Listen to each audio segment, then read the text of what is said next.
की बार तो ठंड इतनी बढ़ गई है मानो हाथ और पैर सुन्न हो गए हैं। कोहरा है कि छटता ही नहीं। कितने दिनों से धूप नहीं दिखी। जितनी लकड़ियां इकट्ठी करके रखी थी सब खत्म होने वाली हैं। खाने के लिए भी थोड़ा सा आटा चावल रखी है। अब तो ये ठंड बर्दाश्त भी नहीं हो रही। घर के काम करने में भी इतनी परेशानी हो रही है कि बस पूछो ही मत। पापा पापा, मुझे बहुत ठंड लग रही है।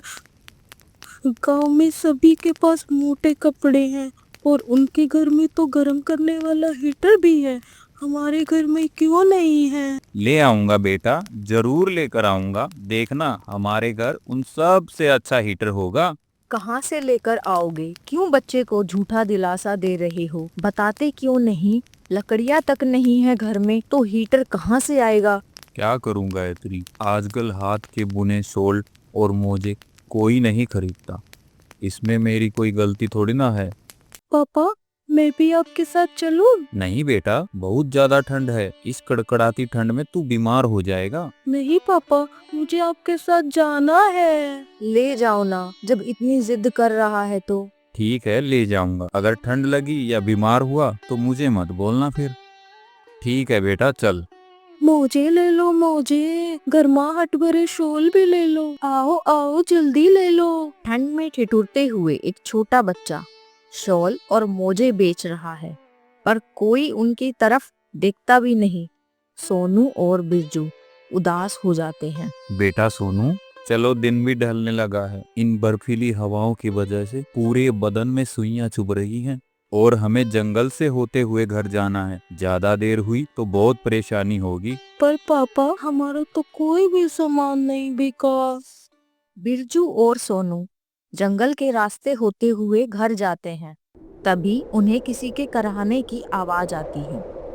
हाय राम, इतनी ठंड है, ऊपर से ये जंगल लगता है मैं मर ही जाऊंगा। कोई है जो मुझ बूढ़े की मदद कर सके? पापा पापा, लगता है कोई मुसीबत में है। अरे हाँ बेटा, मुझे भी आवाज सुनाई दे रही है। चलो चलकर देखते हैं।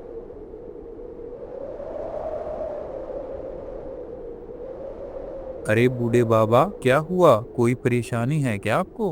बेटा, मेरे पास कपड़े नहीं हैं, मैंने कुछ खाया भी नहीं है। इस जंगल में कोहरे और सुन्न कर देने वाली हवाओं की वजह से मुझसे हिला भी नहीं जा रहा। लगता है मेरे प्राण निकल जाएंगे। ऐसा मत बोलिए बाबा, मेरे से जितना होगा उतनी मदद जरूर करूंगा। मैं शॉल और मोजे बनाता हूँ। आज कुछ नहीं बिका, शायद ये आपके लिए ही था। आप इसे ले लीजिए। पापा, अगर आप इनको अपने बुने हुए शॉल और मोजे दे दोगे तो हम क्या बेचेंगे? आपके पास तो और बनाने का सामान भी नहीं है। कोई बात नहीं सोनू, जो होगा देखा जाएगा। अभी इन कपड़ों की इनको ज्यादा जरूरत है। अरे, आज तो आपने आने में देर लगा दी। इतनी ज्यादा ठंड, अंधेरा, मैं तो घबरा ही गई थी। माँ, बहुत ज्यादा ठंड लग रही है। क्या हुआ? जब से आए हो चुप हो। बस मैं ही बोले जा रही हूँ। सामान तो सारा बिक गया, फिर उदास क्यों हो? बल्कि खुश होना चाहिए। माँ, एक भी सामान नहीं बिका और जो भी हमारे पास था वो भी पापा ने बूढ़े पापा को दान में दे दिया। क्या? हाँ गायत्री, सोनू सही कह रहा है। मुझसे उनकी हालत देखी नहीं गई। अच्छा, बुनाई के लिए सामान भी नहीं है, अब क्या करेंगे? मैंने कहा था पापा को मत दीजिए। जब हमारी कोई मदद नहीं करता तो हम क्यों करें? नहीं बेटा, ऐसा नहीं कहते। हमें हमेशा दूसरों की मदद करनी चाहिए। बदले में कोई करे या नहीं, इसकी उम्मीद नहीं रखनी चाहिए।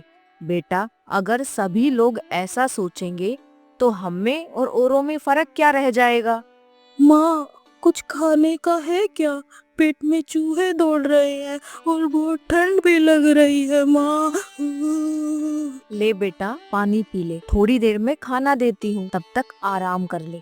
सुनो, आज तो बहलाकर मैंने अपने बच्चे को भूखा ही सुला दिया, पर कल का क्या? कल क्या कहूँगी? कहाँ से लाऊंगी मैं खाना? मुझे माफ कर दो गायत्री, ना तो मैं अच्छा पति बन पाया और ना ही अच्छा बाप ही बन पाया। कैसा पिता हूँ मैं जो अपने बच्चे को 2 रोटी तक नहीं दे पाता। ये गरीबी किसी सांप से कम नहीं है। ऐसा मत कहिए जी, सब ठीक हो जाएगा, आप देखना। इतनी रात को कौन आया होगा, वो भी हम गरीब की झोपड़ी में। मैं जाकर देखता हूँ। अरे बाबा, आप आइए, अंदर आइए। नहीं बेटा, मुझे देर हो रही है। तुम्हारा कुछ सामान है जो तुम मेरे पास भूल गए थे। नहीं बाबा, मेरे पास भूलने वाली ऐसी कोई भी चीज नहीं थी। तुम्हारी नेकी और अच्छाई, जो तुम दूसरों की तकलीफ देखकर सब भूल जाते हो, मैं उसी का फल तुम्हें लौटाने आया हूँ। मैं कुछ समझा नहीं बाबा। कुछ मत समझो, तुम बस ये रख लो। इतना कहकर बाबा वहाँ से चले जाते हैं। बिरजू और गायत्री बाबा की दी हुई पोटली को खोलकर देखते हैं और खुशी से हैरान हो जाते हैं।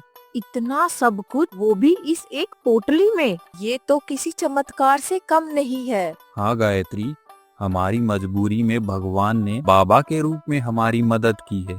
बिरजू और गायत्री के लिए ये सर्दियाँ खुशियाँ देकर जाती हैं। पास के बाजार में वो अपनी गरम कपड़ों की छोटी सी दुकान लगाते हैं और कम दाम पर बेचते हैं, ताकि गरीब भी ठंड से अपना बचाव कर सके। गायत्री पास ही आग जलाती है और गर्मा गर्म अदरक की कड़क चाय बेचती है।